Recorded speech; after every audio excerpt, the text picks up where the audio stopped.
Hello students, welcome to NiviMax. இன்னைக்கு வந்து நம்ம exercise 1.2ல first question பார்க்கிறோம். Question என்ன? Discuss the following relations for reflexivity, symmetricity and transitivity. அதாவது ரிலேஷன் வந்து கொடுத்திருக்காங்க. இப்போ நம்ம reflexivity and symmetricity and transitivity வந்து நம்ம டிஸ்கஸ் பண்ண போறோம். இப்போ first relation, the relation are defined on the set of all positive integers by m is related to n if m divides n.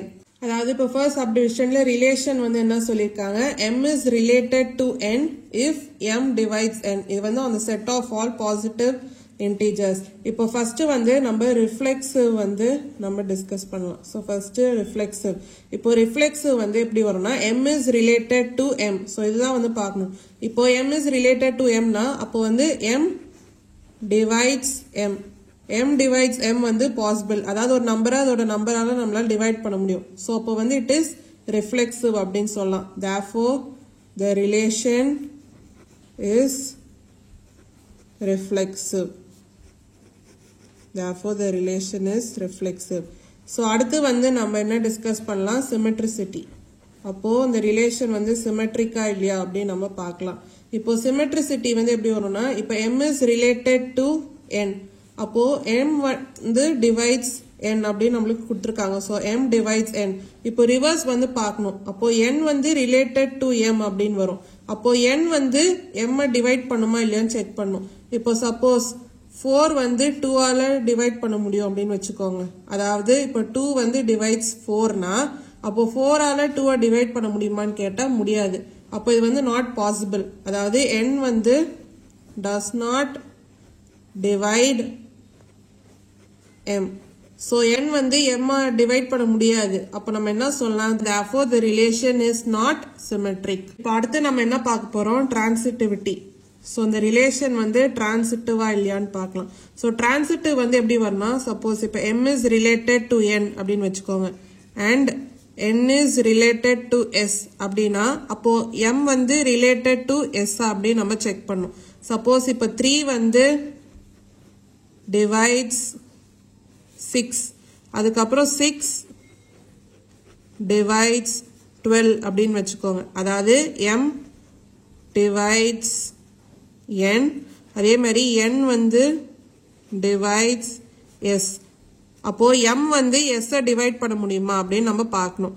அப்போ இப்போ 3 வந்து divides 6, அதே மாதிரி 6 வந்து divides 12 வந்து இருக்குன்னா அப்போ 3 வந்து 12 வந்து டிவைட் பண்ண முடியும். ஸோ அப்போ மூலமா நம்ம என்ன சொல்லலாம், m divides s.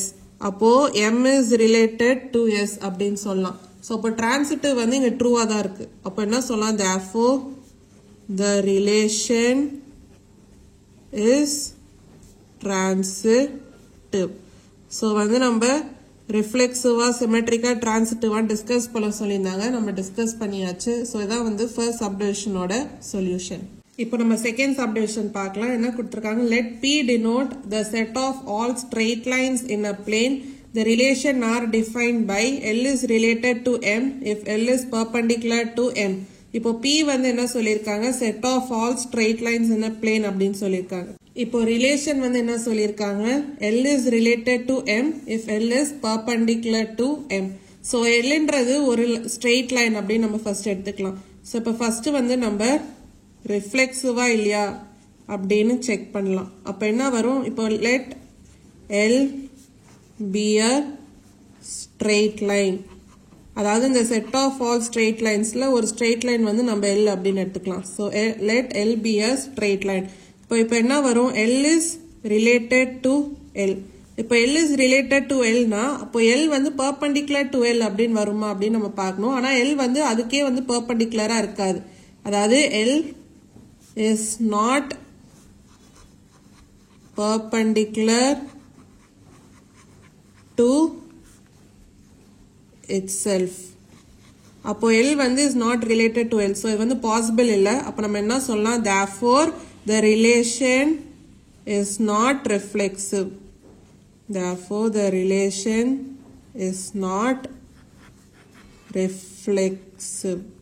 இப்போ அடுத்து இந்த ரிலேஷன் வந்து சிமெட்ரிக்கா இல்லையா அப்படின்னு நம்ம செக் பண்ணலாம். ஸோ இப்போ இன்னொன்று ஒரு ஸ்ட்ரெயிட் லைன் வந்து நம்ம எடுத்துக்கலாம். அது வந்து m.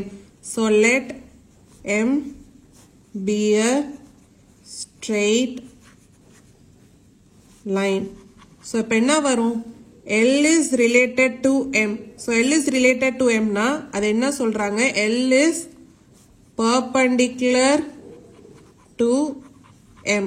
So இது வந்து நம்மளுக்கு ரிலேஷனா வந்து கொடுத்திருக்காங்க. அதாவது L is perpendicular to M.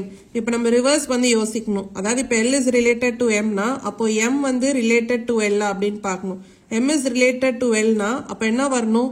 M is perpendicular to L. அது வந்து பாசிபிள் தான். ஏன்னா L வந்து perpendicular to M னா அப்போ M வந்து is perpendicular to L. So இது வந்து பாசிபிள், அதாவது ரிவர்ஸும் வந்து பாசிபிள்ன்றதுனால அப்ப நம்ம என்ன சொல்லலாம்? Therefore the relation is symmetric. Therefore the relation is symmetric. இப்போ அடுத்து இந்த ரிலேஷன் வந்து டிரான்சிட்டிவா இல்லையா அப்படின்னு நம்ம செக் பண்ணலாம். டிரான்சிட்டிவ் வந்து எப்போ வரும்னா இப்போ வந்து L is related to M and M is related to N அப்படின்னு இருந்துச்சுன்னா அப்போ L வந்து related to N அப்படின்னு வரணும். ஸோ அப்படி வந்தாதான் இந்த ரிலேஷன் வந்து டிரான்சிட்டிவ் அப்படின்னு நம்ம சொல்லலாம். ஸோ Nன்றது இன்னொன்று ஸ்ட்ரெயிட் லைன் அது வந்து நம்ம எடுத்துக்கலாம். இப்போ ஃபர்ஸ்ட் வந்து L is related to M, அதாவது L is related to M னா அப்போ L வந்து perpendicular to M. அதாவது சப்போஸ் L இருக்கு, இது வந்து perpendicular to M அப்படின்னு இருக்கு. அதே மாதிரி M is related to N, அப்போ M is perpendicular to N. அப்போ M வந்து N கூட perpendicular-ஆ இருக்கு. அப்போ இப்படி Nன்றது இப்படி வரும். இப்போ நம்ம என்ன செக் பண்ணோம்? L is related to N, அதாவது L வந்து perpendicular to N அப்படின்னு பார்க்கணும். ஆனா L வந்து இங்க Nக்கு வந்து perpendicular-ஆ இல்ல, ஆனா parallel-ஆ இருக்கு. அப்போ L is related to N வந்து not possible. So வந்து அது நடக்காது. அப்ப நம்ம என்ன சொல்லலாம்? Therefore the relation is not transitive அப்படின்னு சொல்லலாம். ஏன்னா L is not perpendicular to N. So இப்போ வந்து இந்த ரிலேஷன் வந்து ரிஃப்ளெக்சிவ், சிமெட்ரிக் அண்ட் டிரான்சிட்டிவான்னு டிஸ்கஸ் பண்ண சொல்லியிருந்தாங்க, நம்ம பண்ணியாச்சு. ஸோ இதான் வந்து செகண்ட் சப்டிவிஷனோட சொல்யூஷன்.